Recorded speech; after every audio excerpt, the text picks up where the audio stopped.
Hello ducklings, hello chicks. Today's story is Tabby McTat by Julia Donaldson. Now this is a story which has got a little bit of singing in, so hopefully it won't be too terrible. So sit back and enjoy.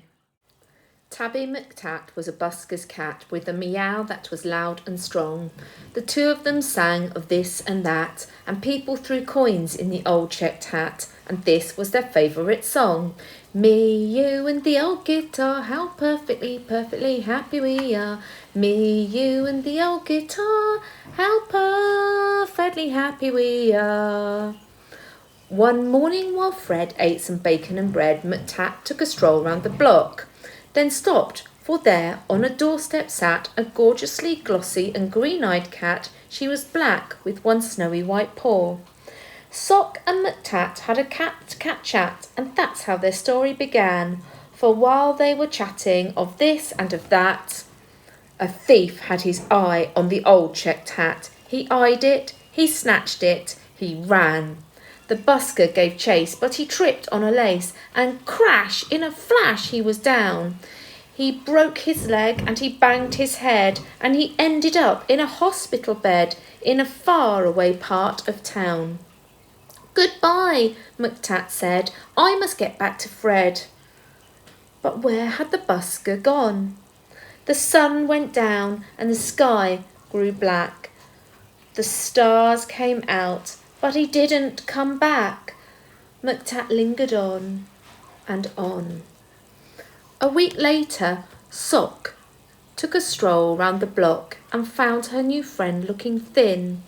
"He's gone off and left me," said Tabby McTat.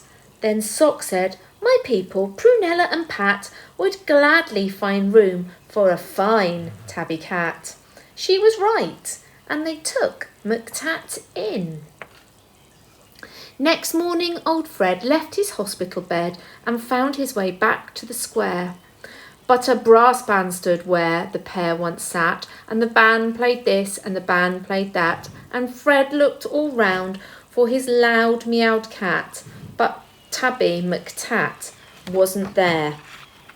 Now McTat had a wife and a very full life, with plenty of things to do, like washing Prunella and pouncing on Pat, and hiding the keys under the mat, and keeping the newspapers nice and flat, and giving the pens an occasional bat, and nibbling this and nibbling that. But he dreamed of his friend with the old checked hat, and always woke up with a mew. And often he said, "What's happened to Fred?" And his paws took him back to the square. But a conjurer stood where the pair once sat, and he pulled out this and he pulled out that, and people threw coins in the tall black hat. But the busker was never there. One morning, Sock said, "Look under the bed and see the 3 kittens I've had. And Soames looked like this, and Susan like that, and the littlest kitten, called Samuel Sprat, looked exactly the same as his dad." The 3 kittens grew, and they learnt how to mew, and McTat sometimes sang them his song. And Samuel Sprat, with his tabby grey fur, had a deafening meow and a very loud purr, and he simply loved singing along. Me, you and the old guitar, how perfectly, perfectly happy we are. Me, you and the old guitar, how perfectly happy we are.